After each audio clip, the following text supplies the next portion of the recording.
Hi hello നമസ്കാരം. പുതിയൊരു വ്ളോഗിലേക്ക് എല്ലാവർക്കും സ്വാഗതം. എല്ലാവർക്കും സുഖമാണോ? എല്ലാവരും സുഖമായിട്ട് സന്തോഷമൊക്കെ ഇരിക്കുന്നു വിചാരിക്കണു. നമ്മളിവിടെ അടിപൊളിയായിട്ട് ഇരിക്കണം കേട്ടോ.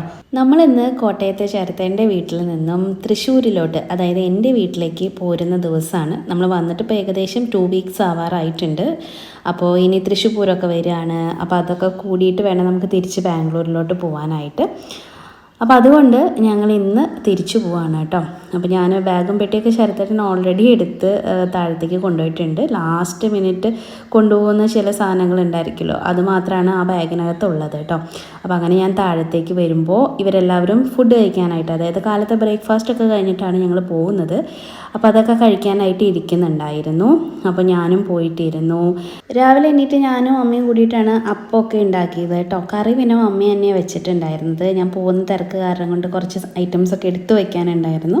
അപ്പോൾ പിന്നെ ഞാനങ്ങ് പോയി. പിന്നെ ബാക്കിയെല്ലാം അമ്മയാണ് ചെയ്തത് കേട്ടോ. അപ്പോൾ ഇപ്പോൾ എല്ലാം കഴിഞ്ഞ് താഴെ വന്നിട്ടാണ് എല്ലാവരും കൂടിയിട്ട് ബ്രേക്ക്ഫാസ്റ്റൊക്കെ കഴിക്കാനായിട്ട് ഇരിക്കുന്നത്. അപ്പോൾ രാവിലെ കഴിച്ചിട്ട് ഇറങ്ങാമെന്നാണ് ഞങ്ങൾ വിചാരിച്ചിട്ടുണ്ടായിരുന്നത് കേട്ടോ. അപ്പോൾ കുറേ ദിവസം എല്ലാവരും കൂടി നിന്നതിൻ്റെ ഒരു സന്തോഷമൊക്കെ ഉണ്ട്. പിന്നെ കുറേ നാളുകൾക്ക് ശേഷമാണ് കേട്ടോ നമ്മൾ ഇത്രയും നാൾ ഒരുമിച്ചൊക്കെ നിൽക്കുന്നത്. പിന്നെ ഇവരും നാട്ടിലൊന്നും ഇല്ലാത്ത കാരണം കൊണ്ട് അങ്ങനെ എപ്പോഴെപ്പോഴൊന്നും വരാനായിട്ട് പറ്റിയിരുന്നൊന്നുമില്ല. പിന്നെ ഇനിയിപ്പോൾ ഇവിടെ ആണല്ലോ, അപ്പോൾ പിന്നെ നമുക്കിങ്ങനെ ഇനി അടുത്ത പ്രാവശ്യമൊക്കെ വരുമ്പോൾ പിന്നെയും ഇവിടെ തന്നെ വരാനായിട്ടൊക്കെ പറ്റും. കുട്ടികൾക്കും ഭയങ്കര സന്തോഷമായിരുന്നു കേട്ടോ. ഒത്തിരി നാൾക്ക് ശേഷം അച്ഛൻ്റെയും അമ്മമ്മയുടെയൊക്കെ കൂടെ നിന്ന് മമ്മിയും ഡാഡിയും എല്ലാവരും അത് തന്നെ പറയായിരുന്നു, വീടിനൊക്കെ ഒരു അനക്കമൊക്കെ ഉണ്ടായി എന്നൊക്കെ. അപ്പോൾ കുട്ടികളുണ്ടാകുമ്പോൾ അങ്ങനെയല്ലേ, ഒരാളും അനക്കമൊക്കെ ഉണ്ടാകുമ്പോൾ രണ്ടുപേര് തന്നെയല്ലേ താമസിക്കുന്നത്. അപ്പോൾ അതിൻ്റെ ഒരിതാണ്. അവളാണെങ്കിൽ അച്ഛനായിട്ട് ഭയങ്കര കൂട്ടാണ്. അപ്പോൾ അതിൻ്റെ സ്നേഹപ്രകടനം പോണേൻ്റെ ഇതൊക്കെയാണ് ഈ കാണിക്കുന്നത് കേട്ടോ. മമ്മിക്ക് ഇപ്പോൾ അസുഖമൊക്കെ കുറവുണ്ട് കേട്ടോ. നല്ലപോലെ മാറ്റമൊക്കെ ആയിട്ടുണ്ട്. ഇപ്പോൾ ഇച്ചിരി ഉഷാറൊക്കെ വന്നിട്ടുണ്ട്. ചെറിയ ചുമ മാത്രമേ ബാക്കിയുള്ളൂ. പിന്നെ ഈ ചുമ എന്ന് പറയുന്ന സംഭവം വന്നു കഴിഞ്ഞാൽ മാറിപ്പോകാനായിട്ട് ഭയങ്കര പാടാണ്. മറ്റെല്ലാ അസുഖം മാറിയാലും ചുമ മാത്രം അവിടെ അങ്ങ് നിൽക്കും. ഏറ്റവും അവസാനമായിരിക്കും ചുമ പോകുന്നത്. അപ്പോൾ അതായിരുന്നു മമ്മിക്കും. ഇന്നലെ നല്ല ചുമയായിരുന്നു കേട്ടോ. അപ്പോൾ ശരത്തേട്ടൻ പോയിട്ട് കുറച്ച് ആയുർവേദ മരുന്നിൻ്റെ ഇങ്ങനെ ലേഹ്യമൊക്കെ ഉണ്ടാവില്ലേ, അതൊക്കെ വാങ്ങിച്ച് കൊണ്ടുപോയി കൊടുത്ത് അത് കഴിച്ചു തുടങ്ങിയപ്പോൾ ചുമയ്ക്ക് ഇത്തിരി കുറവുണ്ട്. പിന്നെ ഞങ്ങളെല്ലാവരും കൂടിയിട്ട് ഫോട്ടോയൊക്കെ എടുത്തായിരുന്നു. കുറേ തന്നെയും സിംഗിളും പിന്നെ എല്ലാവരും ചേർന്നിരുന്നിട്ടും എല്ലാം എടുത്തായിരുന്നു കേട്ടോ. അപ്പോൾ എല്ലാവർക്കും കാണാനൊക്കെ വേണ്ടിയിട്ടാണ് കേട്ടോ. അപ്പോൾ അതൊക്കെ കഴിഞ്ഞ് ഞാൻ പുറപ്പെടാനായിട്ടുള്ള തയ്യാറെടുപ്പാണ്. ബാഗ്സ് എല്ലാം നമ്മൾ പാക്ക് ചെയ്ത് എല്ലാം എടുത്ത് വെച്ചിട്ടുണ്ട്. പിന്നെ മമ്മി ഓരോ ചക്കയും മാങ്ങയും അങ്ങനത്തെ സാധനങ്ങളൊക്കെ ആക്കി തന്നിട്ടുണ്ടായിരുന്നു കൊണ്ടുപോകാനായിട്ട്. അപ്പോൾ അതെല്ലാം കാറിലെടുത്ത് വെച്ചു. പിന്നെ എന്തെങ്കിലുമൊക്കെ ഇട്ടിട്ട് പോയാൽ പിന്നെ പണിയാണ്. പിന്നെ നമ്മൾ തിരിച്ച് വരാനൊന്നും പറ്റില്ലല്ലോ, കുറേ ദൂരം ഉണ്ടല്ലോ. തൃശ്ശൂരിൽ നിന്ന് ഇപ്പോൾ കോട്ടയത്തേക്ക് വരാൻ തന്നെ ഏകദേശം 4 മണിക്കൂറിന് മേലെ സമയം എടുക്കുന്നുണ്ട്. റോഡിലെല്ലാം പണി നടക്കണം. അപ്പോൾ 4-4.5 മണിക്കൂർ എന്തായാലും വേണം. അപ്പോൾ അതിൻ്റെ ബുദ്ധിമുട്ടുണ്ട്. എന്തെങ്കിലും മറന്നു വെച്ചാൽ അവിടെ വെച്ചോ എന്നാണ് ശരത്തേട്ടൻ എന്നോട് പറഞ്ഞത് കേട്ടോ. അപ്പോൾ അത് കാരണം കൊണ്ട് വീണ്ടും ഒന്ന് കൺഫേം ചെയ്യാൻ വേണ്ടിയിട്ട് ശരത്തേട്ടൻ മേലേക്കൊന്ന് പോയി നോക്കുമായിരുന്നു. മെയിനായിട്ട് നമ്മുടെ ഫോണും അതിൻ്റെ അക്സസറീസും അങ്ങനത്തെ സാധനങ്ങളൊക്കെയാണ് കേട്ടോ പേടി. മറന്നാലും വല്ല തുണിയോ ഇണിയോ ഒക്കെ മറന്നാലും അത്ര പ്രശ്നമൊന്നുമില്ല, അത് അവിടെ ഇരിക്കട്ടെ എന്ന് വിചാരിക്കാം. അതുപോലെയല്ലല്ലോ നമ്മൾ നിത്യമായിട്ട് ഉപയോഗിക്കുന്ന ഫോണും അതിൻ്റെ സാധനങ്ങളൊക്കെ മറന്നിട്ടുണ്ടെങ്കിൽ. അപ്പോൾ അങ്ങനെ എല്ലാം കൺഫേം ചെയ്ത് ഞങ്ങൾ യാത്രയും പറഞ്ഞ് ഇവിടേക്ക് ഇറങ്ങി. അപ്പോൾ ഇത് ശരത്തേട്ടൻ്റെ അമ്മയുടെ വീടാണ് കേട്ടോ. ഞാനിവിടെ വന്നതിന് ശേഷം ഒരു പ്രാവശ്യം മറ്റോ ഈ വീഡിയോയിൽ ഈ വീട് കാണിച്ചിട്ടുണ്ടായിരുന്നു. ഞാൻ പറഞ്ഞില്ലേ, ശരത്തേട്ടനെ വീട്ടിലാണ് പ്രസവിച്ചിട്ടുണ്ടായിരുന്നത് മമ്മി. ആ വീടാണ് ഈ കാണുന്നത് കേട്ടോ. അപ്പോൾ അത്രയും കൊല്ലം മമ്മിയുടെ അമ്മയുടെ വീട് എന്നൊക്കെ പറയുമ്പോൾ അത്രയും കൊല്ലത്തെ പഴക്കമുണ്ട് കേട്ടോ. ഇവിടെയും സുമതിയമ്മ കുറേ ചെടികളൊക്കെ വളർത്തുന്നുണ്ട്. ഞാൻ എപ്പോൾ നാട്ടിൽ വന്ന് പോകുമ്പോഴും, കഴിഞ്ഞ വർഷം വന്ന് പോകുമ്പോഴും അതെ, എനിക്ക് ഒത്തിരി ചെടികൾ തന്നു വിട്ടിട്ടുണ്ടായിരുന്നു. നമ്മൾ ചെല്ലുമ്പോൾ എങ്ങനെ പറിച്ച് നമ്മുടെ കയ്യിൽ തരും കേട്ടോ. അപ്പോൾ ഇന്ന് ഞാൻ പറഞ്ഞു ഞാൻ തന്നെ കട്ട് ചെയ്തെടുത്തോളാം, ഒരുപാട് വേണ്ട എന്ന് പറഞ്ഞിട്ട്. അവരും വളർത്തുന്ന സാധനമല്ലേ, എനിക്ക് ഇങ്ങനെ പറിച്ച് തരുമ്പോൾ കാണുമ്പോൾ എനിക്കൊരു വിഷമാണ്. അവർക്കത് കുഴപ്പമില്ല എങ്കിലും.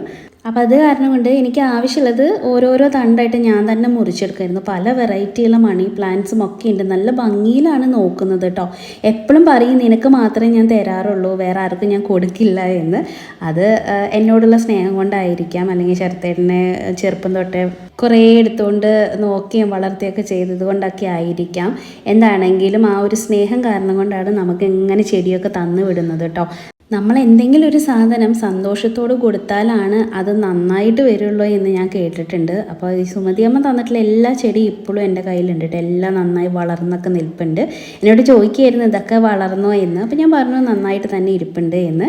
അപ്പോൾ അങ്ങനെ അവരോടൊക്കെ യാത്രയൊക്കെ പറഞ്ഞ് അവിടെ 1 മണിക്കൂർ നമ്മൾ സ്പെൻഡ് ചെയ്തായിരുന്നു. അത് കഴിഞ്ഞിട്ടാണ് പോകുന്നത്. അപ്പോൾ ഒരു 10:30 ഒക്കെ കഴിഞ്ഞു കേട്ടോ ഞങ്ങൾ പുറപ്പെടുമ്പോഴത്തേക്കും വീട്ടിൽ നിന്ന്. അപ്പോൾ അങ്ങനെ വരുവാണ്. അപ്പോൾ ശരത്തേൻ്റെ നാടെന്ന് പറഞ്ഞാൽ ഈ കുട്ടനാട് ചേർന്ന് കിടക്കുന്ന കാരണം കൊണ്ട് കാണാനായിട്ടൊരു പ്രത്യേക ഭംഗിയാണ് കേട്ടോ. അത് കാരണം എനിക്ക് ഇവിടെ വരാനായിട്ട് ഭയങ്കര ഇഷ്ടമാണ്. ഭയങ്കര പച്ചപ്പും ഹരിതാപമൊക്കെയാണ്. അപ്പോൾ ഈ തണ്ണീർമുക്കം ബണ്ട് വഴി അതുവഴി നമ്മൾ കുമരകം ചേർന്നിട്ടാണ് പോകുന്നത് കേട്ടോ. ഇത്തവണ നാട്ടിൽ വന്നിട്ട് നമ്മൾ അങ്ങനെ അധികം പുറത്തേക്കൊന്നും ഇറങ്ങിയിട്ടില്ല മമ്മിക്ക് വയ്യാത്ത കാരണം കൊണ്ട്.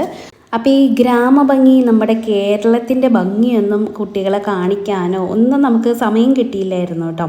അപ്പോൾ അത് കാരണം കൊണ്ട് ചരിത്രം പറഞ്ഞിട്ടുണ്ടായിരുന്നു നമുക്ക് കുമരകം ചേർന്ന് പോവാം, അപ്പോൾ നിനക്ക് അത്യാവശ്യം നല്ല വ്യൂസൊക്കെ പകർത്താം, എല്ലാവരും കാണിക്കാം എന്നൊക്കെ പറഞ്ഞിട്ടുണ്ടായിരുന്നു കേട്ടോ. അപ്പോൾ അങ്ങനെ ഞങ്ങൾ ഈ വഴിക്ക് പോകുന്നതാണ് കേട്ടോ. അപ്പോൾ ഇടയിൽ നമ്മളൊരു സ്ഥലം കണ്ടപ്പോൾ വണ്ടി നിർത്തിയതാണ്. ഇവിടെ മൊത്തം താമരയായിരുന്നു കേട്ടോ. എന്തോരം താമരപ്പൂക്കളാണെന്ന് അറിയാമോ? ഇത് ഏതാണ് സ്ഥലം എന്ന് ചോദിച്ചാൽ എനിക്ക് വലിയ പിടുത്തൊന്നുമില്ല. ഞങ്ങളിങ്ങനെ പാസ് ചെയ്യുന്ന വഴി കണ്ടതാണ് കേട്ടോ.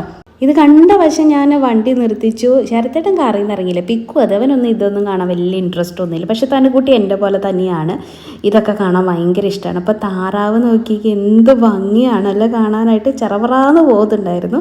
ഫാമിലിയൊക്കെ ആയിട്ട് ഏതൊക്കെയോ ഭാഗത്തുണ്ടായിരുന്നു കേട്ടോ. അപ്പോൾ ഞാൻ കുറച്ചിങ്ങ് മുന്നോട്ട് വന്നിട്ട് കുറച്ച് അടുത്തേക്ക് കാണിക്കാം. നമ്മളിങ്ങനെ വീഡിയോയിൽ കാണുമ്പോൾ അത്രയും പൂക്കളൊന്നും കാണുന്നില്ല, പക്ഷെ നേരിട്ട് കാണുമ്പോൾ നിറയെ പൂക്കളൊക്കെ നിൽപ്പുണ്ട് കേട്ടോ. ഇതിനടുത്തുള്ള വീടുകളൊക്കെ കണ്ടോ നിങ്ങൾ? അവരുടെ വീട്ടിൽ നിന്ന് ഒരു എൻട്രി ഈ ഒരു ഇത് കുളമാണോ എന്താണെന്ന് എനിക്ക് മനസ്സിലായില്ല. എന്താണെങ്കിലും ഈ ഒരു ഭാഗത്തേക്ക് കടക്കാൻ അവിടെ വന്നിരുന്ന് കാണാനൊക്കെ അവരിങ്ങനെ പടിക്കെട്ടുകൾ കെട്ടി വെച്ചിട്ടുണ്ട്. തൊട്ടടുത്ത് ഇങ്ങനെ വഞ്ചിയൊക്കെ ഉണ്ട്. നല്ല രസം, നല്ല വ്യൂ ആയിരിക്കും വീട്ടിൽ നിന്ന്. അപ്പോൾ തനുക്കുട്ടിക്ക് അങ്ങനെ ഞാൻ ഇതൊക്കെ ഒന്ന് കാണിച്ചു കൊടുത്തു. നല്ല പൊരി വെയിലായിരുന്നു. എന്നാലും സാരമില്ല, ഇതൊക്കെ ഇനി കാണാനായിട്ട് പറ്റില്ലല്ലോ. വെയിലും മഴയൊക്കെ നമ്മൾ കൊണ്ട് ശീലമുള്ള കാരണം കൊണ്ട് വലിയ കുഴപ്പമൊന്നുമില്ല. ബാംഗ്ലൂരിൽ നിന്ന് നാട്ടിൽ വന്ന ആദ്യത്തെ 2 ദിവസത്തിനുള്ളിൽ തന്നെ കരിഞ്ഞതാണ് ഞങ്ങൾ. ഇനിയിപ്പോൾ അതിൽ കരിയാനൊന്നും ബാക്കിയില്ല. അപ്പോൾ അത് കാരണം കൊണ്ട് ഇനി വരുന്നിടത്ത് വെച്ച് കാണാമെന്നാണ് ഞാൻ വിചാരിച്ചിരിക്കുന്നത്. തൃശ്ശൂർ പൂരം കൂടി കഴിഞ്ഞിട്ടുണ്ടെങ്കിൽ ഉണ്ടല്ലോ പിന്നെ നമ്മളെ കണ്ടാൽ പോലും തിരിച്ചറിയില്ല കേട്ടോ. പിന്നെ എല്ലാം ബാംഗ്ലൂർ ചെന്നിട്ട് നമുക്ക് ശരിയാക്കാമല്ലോ. ടാൻ അടിച്ചതൊക്കെ മാറ്റണം. അപ്പോൾ എങ്ങനെ അതൊക്കെ കണ്ട് ഞങ്ങളിതേ തിരിച്ച് പോരുകയാണ്. ഇതിലൊരു സ്ഥലം പോലും എനിക്ക് കാണിച്ചു തരണ്ട എന്ന് തോന്നിയിട്ടില്ല കേട്ടോ. അത്രയും ഭംഗിയായിരുന്നു വഴി നീളെ കാണാനായിട്ട്. അപ്പോൾ ഞങ്ങൾ ഏതെങ്കിലും ഒരു റിസോർട്ടിൽ കയറിയിട്ട് റിസോർട്ട് കം റെസ്റ്റോറൻറ്റിൽ കയറിയിട്ട് ഫുഡ് കഴിക്കാമെന്ന് വിചാരിച്ചു. അപ്പോൾ അവിടെ ഒരു പാരഡൈസ് റിസോർട്ട് കണ്ടായിരുന്നു. അപ്പോൾ അവിടെ കയറി ചോദിച്ചപ്പോഴത്തേക്കും അവിടുത്തെ സെക്യൂരിറ്റി പറഞ്ഞു 12:30 ആവാണ്ട് ഇവിടെ ഫുഡ് റെസ്റ്റോറൻറ്റ് ഇല്ല എന്ന്. അങ്ങനെ ഞങ്ങൾ കർമ്മ ചക്ര എന്ന് പറയുന്ന വേറൊരു റിസോർട്ടിലേക്ക്, റെസ്റ്റോറൻറ്റ് കൂടിയുണ്ട്, ബോട്ടിംഗ് ഉണ്ട്. പിന്നെ ഇവർക്ക് നല്ല റിവ്യൂ ആയിരുന്നു കേട്ടോ. അപ്പോൾ അതും കൂടി കാരണം കൊണ്ട് നമ്മളിന്ന് ഇവിടെ കയറി ഫുഡൊക്കെ കഴിച്ച് കുറച്ച് കാഴ്ചകളൊക്കെ കണ്ടിട്ട് പോകാമെന്ന് പറഞ്ഞിട്ട് വന്നതാണ്. പക്ഷേ ഇവിടെ 1 മണി ആവാണ്ട് ഫുഡ് കഴിക്കാനായിട്ട് പറ്റില്ല, വെറും ചായ മാത്രമേ കിട്ടുള്ളൂ എന്ന് പറഞ്ഞു കേട്ടോ. അങ്ങനെ നമ്മുടെ 2ാമത്തെ റിസോർട്ടിലും കയറി ഞങ്ങൾ ചമ്മി മടങ്ങി. ഞങ്ങൾ വെറുതെ ഒന്ന് അവിടെ നോക്കിയിരുന്നു കേട്ടോ കാണാനായിട്ട്. പക്ഷേ ഭക്ഷണം കഴിക്കാൻ പറ്റാണ്ട് പിന്നെ അവിടെ ഇരുന്ന് സമയം കളഞ്ഞിട്ട് എന്താ കാര്യം എന്ന് വിചാരിച്ചു. പിന്നെ വഴിയിലൊക്കെ ഇങ്ങനെ നല്ല നല്ല റെസ്റ്റോറൻറ്റുകളുടെയൊക്കെ പേരുകളൊക്കെ അടിച്ചു നോക്കി ഞങ്ങൾ നോക്കുമ്പോഴൊക്കെ അടച്ചിട്ടൊക്കെ ആയിരുന്നു. ഞങ്ങൾ വന്നിരിക്കുന്ന സമയം ശരിയല്ല എന്ന് തോന്നുന്നു. ഇനിയിപ്പോൾ അടുത്ത പ്രാവശ്യം നാട്ടിലൊക്കെ വരുമ്പോഴേ നമുക്ക് പ്രീ ബുക്കിംഗ് ഒക്കെ ചെയ്ത് ഏതെങ്കിലും റിസോർട്ടിലൊക്കെ പോയി സ്റ്റേ ചെയ്യാമെന്ന് ശരത്തേട്ടൻ പറഞ്ഞിട്ടുണ്ട് കേട്ടോ. അപ്പോൾ ഞങ്ങൾ തിരിച്ച് കുമരകം വഴി വരുന്ന വഴിക്ക് ഞങ്ങളൊരു റെസ്റ്റോറൻറ്റ് കണ്ടുപിടിച്ചു. നല്ല അടിപൊളി റെസ്റ്റോറൻറ്റ്, നല്ല റിവ്യൂ ഒക്കെ ഉണ്ടായിരുന്നു കേട്ടോ. പിന്നെ ഞങ്ങളുടെ മനസ്സിൽ ഇങ്ങനെ നല്ല നാട്ടിലെ ഫുഡ് കഴിക്കണം, നല്ല ഫിഷ് കറിയും നല്ല ഫിഷൊക്കെ കൂട്ടി കഴിക്കണം, പിന്നെ കുറച്ച് കാഴ്ചകളൊക്കെ കാണണം, ഇതൊക്കെ തന്നെയേ മനസ്സിലുണ്ടായിരുന്നുള്ളൂ. അതിനുള്ള സമയം മാത്രമേ നമുക്ക് ഉണ്ടായിരുന്നുള്ളൂ. നമുക്ക് അവിടെ സ്റ്റേ ചെയ്യാനൊന്നും പറ്റില്ലല്ലോ, അതിനുള്ള ടൈം നമുക്കില്ല. നാട്ടിൽ നിന്ന് കുറച്ച് അധികം ദിവസമായല്ലോ നമ്മൾ വന്നിട്ട്. ഇത്രയും ദിവസമൊന്നും ഞങ്ങൾ സത്യം പറഞ്ഞാൽ നിൽക്കാറില്ല കേട്ടോ. ഞങ്ങൾ എപ്പോഴും ഒരു 1 വീക്കിലേക്കൊക്കെ വരാറുള്ളൂ. ഇതിപ്പോൾ ഓൾറെഡി 2 ആഴ്ച ആവാനായിട്ടുണ്ടായിരുന്നു. അപ്പോൾ ഇനി തൃശ്ശൂരിൽ നിന്ന് കൂടി പോകുമ്പോൾ വീണ്ടും ഒരാഴ്ചയ്ക്ക് മേലെ സമയം എടുക്കും. അപ്പോൾ പിന്നെയും 10 ദിവസമൊക്കെ നീണ്ടു പോകും. അപ്പോൾ അത് കാരണം കൊണ്ട് നമുക്ക് ടൈമില്ല കേട്ടോ അവിടെ താമസിക്കാനൊന്നും. അതുകൊണ്ടാണ് പിന്നെ അത് ഒഴിവാക്കി നമുക്ക് ഫുഡൊക്കെ കഴിച്ചിട്ട് പോരാമെന്ന് ഞങ്ങൾ തീരുമാനിച്ചത്. പുഴയോരം എന്നാണെന്ന് തോന്നുന്നു ഈ ഒരു റെസ്റ്റോറൻറ്റിൻ്റെ പേര്. എനിക്ക് അത്രയ്ക്ക് അങ്ങോട്ട് ഓർമ്മയില്ല കേട്ടോ. അപ്പോൾ ഞങ്ങൾ വന്നൊരു 10-15 മിനിറ്റ് വെയിറ്റ് ചെയ്യേണ്ടതായിട്ട് വന്നു. കാരണം ഊണിൻ്റെ സമയമൊക്കെ ആവുന്നതേ ഉള്ളൂ, ഏകദേശം ഒരു 12:30 അടുക്കുന്നതേ ഉള്ളൂ. പക്ഷേ ഊണ് റെഡിയാണ്, ഫിഷ് ഫ്രൈ ആവണം എന്നാണ് അവർ പറഞ്ഞത് കേട്ടോ. അപ്പോൾ അങ്ങനെ താലി എനിക്ക് ഏറ്റവും ഇഷ്ടമുള്ള സംഭവമാണ്. പിന്നെ ഈ കാളാഞ്ചി എന്ന് പറയുന്ന ഒരു മീനുണ്ട്, അതിൻ്റെ കറി ഞങ്ങൾ കഴിച്ചു. അത് എന്തൊരു ടേസ്റ്റ് ആയിരുന്നെന്ന് അറിയാമോ. പിന്നെ ഇവിടുത്തെ സ്പെഷ്യൽ ആ സമയത്ത് ഉണ്ടായിരുന്നത് കരിമീൻ വാഴയിൽ പൊള്ളിച്ചത് ചോദിച്ചെങ്കിൽ അത് ഉണ്ടായിരുന്നില്ല. അപ്പോൾ അതുകൊണ്ട് കരിമീൻ ഫ്രൈ ഞങ്ങൾ വാങ്ങിച്ചിട്ടുണ്ടായിരുന്നു. പിന്നെ ഈ പൊടിമീൻ്റെയൊക്കെ ഫ്രൈ ഇല്ലേ, അതും മേടിച്ചിട്ടുണ്ടായിരുന്നു കേട്ടോ. അതൊക്കെ ഭയങ്കര ടേസ്റ്റ് ആയിരുന്നു. നമ്മൾ ഈ കുട്ടനാട്ടിലൊക്കെ വന്നിട്ടുണ്ടെങ്കിൽ വേറെ ചിക്കനും മട്ടനൊന്നും വാങ്ങിച്ചിട്ട് കാര്യമില്ല, മീൻ വിഭവങ്ങൾ വാങ്ങിച്ച് കഴിക്കണം, അതാണ് ഏറ്റവും ടേസ്റ്റ്. അപ്പോൾ അങ്ങനെ കഴിച്ച് വയറ് നിറയെ ഭക്ഷണം കഴിച്ചു. അപ്പോൾ ഞാൻ അത്രയും ചോറുണ്ണാത്ത ആളാണ്, പക്ഷേ ഞാൻ ചോറൊക്കെ നന്നായിട്ട് കഴിച്ചിട്ട് കറിയെല്ലാം കൂട്ടിയിട്ട്. പിന്നെ ഇവരുടെ ബാക്കിൽ ഇങ്ങനെ കുറച്ച് കാഴ്ചകളൊക്കെ കാണാനായിട്ടൊക്കെ ഉണ്ടായിരുന്നു. അപ്പോൾ അത് കാണാമെന്നും പറഞ്ഞ് ഞങ്ങൾ അങ്ങോട്ട് പോവുമായിരുന്നു. അപ്പോൾ ഒന്ന് പോകുന്ന വഴിക്കൊക്കെ ഉണ്ടല്ലോ നിറയെ പച്ചക്കറികൾ, ഇത് ഇവിടെ കുമ്പളങ്ങയൊക്കെ ആയി കിടപ്പുണ്ട്. പിന്നെ ഈ ഹൈറ്റ് വയ്ക്കാത്ത മാവൊക്കെ ഇല്ലേ, അതൊക്കെ ഒത്തിരി ഉണ്ടായിരുന്നു കേട്ടോ. എല്ലാ ചെടികളും ഹൈറ്റ് വയ്ക്കാത്ത മരങ്ങളായിരുന്നു. അപ്പോൾ അതിൽ കുറേ മാങ്ങ, ചക്ക, പിന്നെ ഫ്രൂട്ട്സൊക്കെ നിൽക്കുന്നത് കാണാൻ തന്നെ ഒരു ഭംഗിയാണ്. അപ്പോൾ അങ്ങനെ നോക്കിയപ്പോഴത്തേക്ക് ഇവിടെ ബോട്ടിംഗ് ഉണ്ടെന്ന് പറഞ്ഞു. നമ്മൾ പറയുകയാണെങ്കിൽ അവർ കൊണ്ടുപോകും, 1.5 മണിക്കൂറോ 2 മണിക്കൂറോ മറ്റോ ആണ് കേട്ടോ. പക്ഷെ അതിനുള്ള സമയം ഞങ്ങൾക്കില്ലായിരുന്നു. അവരുടെ തന്നെയാണ് കേട്ടോ ഈ ഹൗസ് ബോട്ട് ഇവിടെ കിടക്കുന്നത്. അപ്പോൾ ഞങ്ങൾ അവിടെ കയറി വെറുതെ നിന്നിട്ട് കുറച്ച് ഫോട്ടോസൊക്കെ എടുക്കാമെന്ന് വെച്ചു. പിന്നീടാണ് മനസ്സിലായത് അത് മൂടിയിട്ടിരിക്കുകയാണല്ലോ എന്ന്. വെറുതെ അവിടെ നിന്ന് സമയം കളഞ്ഞു എന്ന് മാത്രം. അപ്പോൾ തനുക്കുട്ടിക്ക് ഒന്ന് കടക്കണമെന്ന് പറഞ്ഞു. ഇവിടെ കാണുന്ന അത്ര ഡേഞ്ചറസ് ഒന്നും അല്ല കേട്ടോ. ഞാൻ അതുകൊണ്ടാണ് പിടിച്ച് കടത്തിയത്. നമ്മൾ പിടിച്ചിട്ടാണ് നിൽക്കുന്നത്, വെള്ളത്തിലോട്ട് വീണാൽ പണി കിട്ടും. എന്നാലും ഞാൻ പിടിച്ചൊക്കെ നിന്ന് കാണിച്ചു കൊടുത്തു. തനുക്കുട്ടി ഇതെല്ലാം ആദ്യമായിട്ടാണ് കാണുന്നത് കേട്ടോ. പിക്കു അവിടെ ഉണ്ട്, അവനിങ്ങനെ വീഡിയോസിൽ വരാനായിട്ട് വലിയ ഇഷ്ടമുള്ള കൂട്ടത്തിലല്ല, അതുകൊണ്ടാണ്. പിന്നെ ഇവിടെ ഇങ്ങനെ മുള ഇങ്ങനെ വട്ടത്തിൽ നിർത്തിയിട്ടുണ്ട്, ഇതിൻ്റെ ചുവട്ടിലൊക്കെ വന്നിരിക്കാൻ വേണ്ടിയിട്ട്. അപ്പോൾ അത് നല്ല രസമായിരുന്നു കേട്ടോ, നല്ല കാറ്റൊക്കെ ഉണ്ടായിരുന്നു. അപ്പോൾ പിക്കു അവനൊന്ന് വള്ളത്തിൽ കയറണമെന്ന് പറഞ്ഞിട്ട് അതിന് ഹൗസ് ബോട്ടിനകത്ത് അവനൊന്ന് കയറിയായിരുന്നു. പിന്നെ ഞങ്ങൾ കുറച്ച് നേരം കാറ്റൊക്കെ കൊണ്ട് അവിടെ ഇരുന്ന്. ഇതിങ്ങനെ ഒഴുകുന്ന വെള്ളമാണ് കേട്ടോ. അപ്പോൾ ഇതിങ്ങനെ മൂവ് ചെയ്യുന്ന വെള്ളമായ കാരണം കൊണ്ട് ഒരു സ്ഥലത്ത് തന്നെ തങ്ങി നിൽക്കുന്ന വെള്ളമല്ല. അപ്പോൾ മൂവ് ചെയ്യുന്ന കാരണം കൊണ്ട് അവിടെ നല്ല രസം, നല്ല വ്യൂ ആയിരുന്നു കേട്ടോ. ഇത് ഏത് സ്ഥലമാണെന്ന് ചോദിച്ചാൽ പറഞ്ഞു തരാനായിട്ട് എനിക്ക് അത്രയും ജ്ഞാനമൊന്നും ഇല്ല. ശരത്തേട്ടനോട് ചോദിച്ചിട്ട് പറയേണ്ടതായിട്ട് വരും. അപ്പോൾ ഞാൻ ഈ എഡിറ്റ് ചെയ്യുമ്പോൾ ശരത്തേട്ട ഇവിടെ ഇല്ലായിരുന്നു, അതുകൊണ്ടാണ് ഞാനിത് പേരെടുത്ത് പറയാത്തത് കേട്ടോ. എന്താണെങ്കിലും ശരത്തേട്ടൻ്റെ നാട് കാണാനായിട്ട് നല്ല ഭംഗിയാണ് കേട്ടോ. നമുക്ക് കുറച്ച് പ്രായമൊക്കെ ആകുമ്പോൾ, കുറച്ച് ഏജ്ഡൊക്കെ ആകുമ്പോൾ നമുക്ക് ഇതുപോലെയുള്ള പ്രകൃതി രമണീയമായിട്ടുള്ള സ്ഥലത്ത് വന്ന് സെറ്റിൽ ആവണം എന്നൊക്കെ ആഗ്രഹം തോന്നില്ലേ, കുറച്ച് ശാന്തമായിട്ടൊക്കെ ഇരിക്കുന്ന ഏരിയ ഒക്കെ ആകുമ്പോൾ. അപ്പോൾ വയസ്സാകുമ്പോൾ അതിനെപ്പറ്റി ആലോചിക്കാമെന്ന് ശരത്തേട്ടൻ പറയുന്നുണ്ടായിരുന്നു. അപ്പോൾ ഇവിടെ മാവൊക്കെ ഉണ്ട്, ഞാൻ പറഞ്ഞില്ലേ ചെറിയ മാവാണ്, ഹൈറ്റ് ഇല്ല, വരുന്നില്ല അധികം ഒന്നും. പക്ഷെ നിറയെ മാങ്ങകളായിരുന്നു കേട്ടോ. പലതരം മാങ്ങകളുണ്ടായിരുന്നു, ഒരു തരമല്ല. പിന്നെ തൊട്ടപ്പുറത്ത് തന്നെ ചാമ്പയ്ക്കയില്ലേ, ഇതിന് എന്ത് ചാമ്പ എന്ന് പറയാമെന്നൊന്നും എനിക്ക് അറിഞ്ഞുകൂടാ. നമ്മുടെ ചെറിയ ചാമ്പയ്ക്കൊന്നല്ല, കുറച്ച് വലിപ്പത്തിലുണ്ടാകുന്ന വൈറ്റ് ചാമ്പയ്ക്ക നിങ്ങൾ കണ്ടിട്ടില്ലേ, കുറച്ച് വലുതായിട്ടുണ്ടാവുന്നത്, അതാണെന്ന് തോന്നുന്നു കേട്ടോ ഇതിൻ്റെ കായയൊക്കെ കണ്ടിട്ട്. പക്ഷെ ഒന്നിനെയും വലുതായിട്ടൊന്നും കണ്ടില്ലായിരുന്നു. ഞാൻ കാണിച്ചു തരണമെന്ന് വിചാരിച്ചിട്ട് ചുറ്റോടും കിടന്ന് നടന്നു നോക്കിയെങ്കിലും കണ്ടില്ല. പിന്നെ അടുത്തൊരു തരം മാങ്ങാട്ടെ, ഇതൊക്കെ ഇങ്ങനെ താഴെ നിലത്ത് മണ്ണിലോട്ടാണ് തൂങ്ങി കിടക്കുന്നത്. ഇവരൊന്നും പൊട്ടിക്കുന്നില്ല എന്ന് തോന്നുന്നു. ഞാനൊക്കെ ആണെങ്കിൽ എപ്പോൾ പൊട്ടിച്ചു എന്ന് ചോദിച്ചാൽ മതി. അങ്ങനെ അവിടെയും പോയി നിന്ന് കുറച്ച് നേരം വെയിലൊക്കെ കൊണ്ട് ഒരു സന്തോഷമൊക്കെ കിട്ടി. അപ്പോൾ വന്നപ്പോഴത്തേക്കും ഇവിടെ ഊഞ്ഞാലുണ്ടായിരുന്നു. ഞാൻ വയറ് പൊത്തി പിടിക്കുകയാണ് കേട്ടോ, വയറ് നിറഞ്ഞിട്ടാണ് ഇരിക്കുന്നത്. അപ്പം ഊഞ്ഞാൽ കണ്ടപ്പോഴത്തേക്കും കുറച്ച് നേരം അവിടെ ഇരുന്ന് ആടണമെന്ന് തോന്നി. ശരത്തേട്ടനൊന്നും വെയിൽ കൊള്ളാനായിട്ട് വരില്ല കേട്ടോ, ആൾക്ക് അത്ര താല്പര്യമില്ല വെയിൽ കൊള്ളാനായിട്ട്. ഞാനും തനുകുട്ടി അങ്ങനെയല്ല, വെയിൽ കൊണ്ടാലും വേണ്ടിയില്ല, ഇതൊക്കെ കണ്ട് ആസ്വദിക്കണം എന്ന് തന്നെ ഉള്ള കൂട്ടത്തിലുള്ള ആൾക്കാരാണ് കേട്ടോ ഞങ്ങൾ.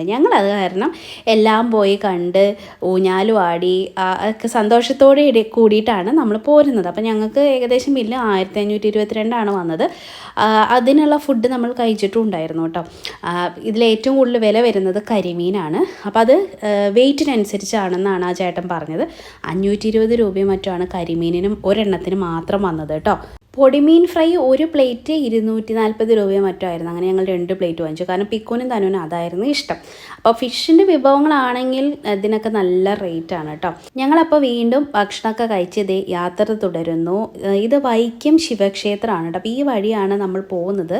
വൈക്കത്തപ്പൻ എന്ന് കേട്ടിട്ടില്ലേ? അപ്പോൾ മഹാദേവൻ്റെ അമ്പലമാണ്. അപ്പോൾ ഇതിങ്ങനെ കുറേ നടകളുണ്ട് ഇവിടെ. എനിക്ക് ഇതുവരെ വൈക്കത്തപ്പനെ കയറി തൊഴാനുള്ള ഭാഗ്യമൊന്നും കിട്ടിയിട്ടില്ല കേട്ടോ. എപ്പോഴെങ്കിലും നാട്ടിൽ വരുമ്പോൾ ഇനി വരണമെന്ന് എനിക്കിപ്പോൾ ഒരു ആശ തോന്നുന്നു. അപ്പോൾ ഇത് ഇച്ചിരി ദൂരമുണ്ട് ശരത്തേട്ടൻ്റെ വീട്ടിൽ നിന്നും. അപ്പോൾ ഇറങ്ങുമ്പോൾ അല്ലെങ്കിൽ നമ്മൾ പോകുന്ന വഴിക്കൊക്കെ എന്തെങ്കിലും പ്ലാൻ ചെയ്തിട്ട് വന്ന് തൊഴുത് പോകണം. അപ്പോൾ അങ്ങനെ ഞങ്ങളുടെ മൂവിയാണ്. ഇവിടെ ഇങ്ങനെ ശ്യാമസുന്ദര കോമള കേരളമായ കാരണം കൊണ്ട് നല്ല വ്യൂ ആയിരുന്നു കേട്ടോ. വെയിലും അതുപോലെ തന്നെയുണ്ട്. പക്ഷെ എന്നിരുന്നാൽ കൂടി നമുക്കത് കാണുന്നത് ഒരു സന്തോഷമാണല്ലോ. അങ്ങനെ ഞങ്ങൾ കുറേ ദൂരം മുന്നോട്ട് പോകുന്നപ്പോഴത്തേക്കും തനുക്കുട്ടിക്ക് ഇതേ കുറച്ച് നാളുകളായിട്ട് നമ്മൾ തപ്പുന്ന ഈ സാധനമാണ് ഈ നമ്മുടെ ഈ കുട്ടിച്ചട്ടിക്കലം എന്ന് പറയില്ലേ, ഈ മണ്ണ് കൊണ്ട് ഉണ്ടാക്കിയിട്ടുള്ള ഐറ്റംസ്.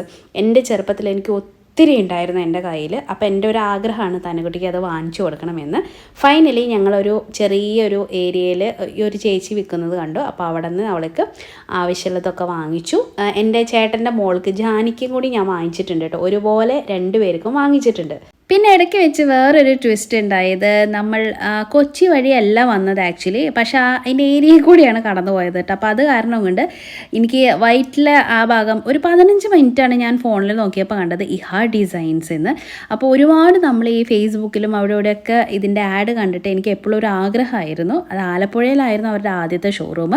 ഇപ്പോൾ ഇവിടെ വൈറ്റിലയിൽ പുതിയത് സ്റ്റാർട്ട് ചെയ്തിട്ടുണ്ടായിരുന്നു. അപ്പം എന്നാൽ അവിടെ ഒന്ന് കയറി നോക്കാം. ചേർത്തിട്ട് എനിക്ക് ഒറ്റ 1 മണിക്കൂറാണ് സമയം തന്നത്. അതിനുള്ളിൽ ഇറങ്ങണം എന്ന് പറഞ്ഞിട്ടുണ്ടായിരുന്നു. അപ്പോൾ ഇത് ആദ്യമായിട്ടാണ് ഈ ഷോപ്പിൽ വരുന്നത്. അപ്പോൾ അത് കാരണം കൊണ്ട് ഞാൻ ഒരു ചുരിദാറിൻ്റെ മെറ്റീരിയൽ എടുത്തു. എനിക്ക് ഉറപ്പൊന്നുമില്ല, എനിക്ക് ഉറപ്പില്ലാത്ത സ്ഥലത്ത് നിന്ന് ഞാൻ ഒരുപാട് വാങ്ങിച്ചു കൂട്ടാറില്ല കേട്ടോ. അപ്പോൾ അത് കാരണം കൊണ്ട് എങ്ങനെയുണ്ട് മെറ്റീരിയൽ ക്വാളിറ്റി എന്നൊക്കെ അറിയാൻ വേണ്ടിയിട്ട് ഒരെണ്ണം മാത്രം വാങ്ങിച്ചു. അത് ഞാൻ അരമണിക്കൂർ കൊണ്ട് സംഭവം വാങ്ങിച്ചു കഴിഞ്ഞിട്ടുണ്ടായിരുന്നു കേട്ടോ. ചേർത്തിട്ട് എനിക്ക് 1 മണിക്കൂറാണ് സമയം തന്നത്. കാരണം ഇനി ഇവിടെ നിന്ന് നമ്മൾ തൃശ്ശൂർ എത്തണമെങ്കിൽ ഏകദേശം 2 മണിക്കൂറോളം എടുക്കും, ട്രാഫിക് ബ്ലോക്കൊക്കെ കഴിഞ്ഞിട്ട്. അപ്പോൾ അത് കാരണം കൊണ്ട് അത്രയും വൈകിക്കാനായിട്ട് പറ്റില്ലല്ലോ. അപ്പോൾ ഞാൻ പെട്ടെന്ന് നോക്കിയെടുത്തു. എനിക്ക് കണ്ണിൽ കണ്ടപ്പോൾ പെട്ടെന്ന് ഇഷ്ടപ്പെട്ട ഒരു ലാവൻഡർ കളറ് ആണ് ഞാൻ എടുത്തത്. അതൊക്കെ പിന്നീട് ഞാൻ കാണിച്ചു തരാം. അൺസ്റ്റിച്ചഡ് സൽവാറാണ് ഞാൻ എടുത്തത്. സ്റ്റിച്ചഡ് ആയിട്ടുള്ള കുർത്തീസും കാര്യങ്ങളൊക്കെ നോക്കുമ്പോൾ എൻ്റെ കാലിൻ്റെ എന്താ പറയുക പാദം വരെ എത്തുന്ന നീളത്തിലാണ് എല്ലാ കുർത്തീസും സൽവാർ സെറ്റ് ആണെങ്കിലൊക്കെ ഇരിക്കുന്നത്. അതെനിക്ക് അത്ര നല്ലതായിട്ട് തോന്നിയില്ല. പിന്നെ മെറ്റീരിയൽ എങ്ങനെ പിടിച്ച് നോക്കുമ്പോഴും അത് ഒരു 2000 റേഞ്ചിലുള്ളതൊക്കെ നോക്കുമ്പോൾ എനിക്ക് അത്രയ്ക്ക് അങ്ങോട്ട് ക്വാളിറ്റി തോന്നുന്നില്ല കേട്ടോ. കാണുമ്പോൾ നമ്മൾ കല്യാണിലോ ജയലക്ഷ്മിയിലോ ഒന്നും പോയി എടുക്കുന്ന പോലെയല്ല എനിക്ക് ഫീൽ ചെയ്തത്. അപ്പോൾ അത് കാരണം കൊണ്ട് നമ്മുടെ ഇഷ്ടത്തിന് തയ്പ്പിക്കാമല്ലോ എന്ന് വിചാരിച്ചിട്ട് ഒരു മെറ്റീരിയൽ അൺസ്റ്റിച്ചഡ് ആയിട്ടുള്ളതാണ് ഞാൻ വാങ്ങിച്ചത് കേട്ടോ. ഫേസ്ബുക്കിലൊക്കെ ആഡ് കാണുമ്പോഴത്തേക്കും നല്ല അടിപൊളി എന്നൊക്കെ തോന്നിയിട്ടുള്ള മെറ്റീരിയൽസൊക്കെ എനിക്ക് അത്രയ്ക്ക് അങ്ങോട്ട് പോരാന്നാണ് തോന്നിയത്. എനിക്ക് അറിഞ്ഞുകൂടാ. എനിവേ ഒരെണ്ണം നമുക്ക് നോക്കി നോക്കാമല്ലോ. അങ്ങനെ 1.5-2 മണിക്കൂറിന് ശേഷം നമ്മൾ തൃശ്ശൂർ എത്തിച്ചേർന്നിരിക്കുകയാണ്. ഇനി എൻ്റെ വീട്ടിലെ വിശേഷങ്ങളും തൃശ്ശൂരൊക്കെ ആയിരിക്കും നിങ്ങൾ കാണാനായിട്ട് പോകുന്നത്. അപ്പോൾ അത്രയുള്ള ഇന്നത്തെ കുഞ്ഞു വ്ളോഗ് നിങ്ങൾക്ക് എല്ലാവർക്കും ഇഷ്ടപ്പെട്ടെന്ന് കരുതുന്നു. ഇഷ്ടപ്പെട്ടിട്ടുണ്ടെങ്കിൽ ലൈക്ക് ചെയ്യാനും ഷെയർ ചെയ്യാനും കമൻറ്റ് ചെയ്യാനും മറക്കരുത്. അടുത്ത വ്ളോഗിൽ വീണ്ടും കാണാം. അതുവരയ്ക്കും നന്ദി, നമസ്കാരം.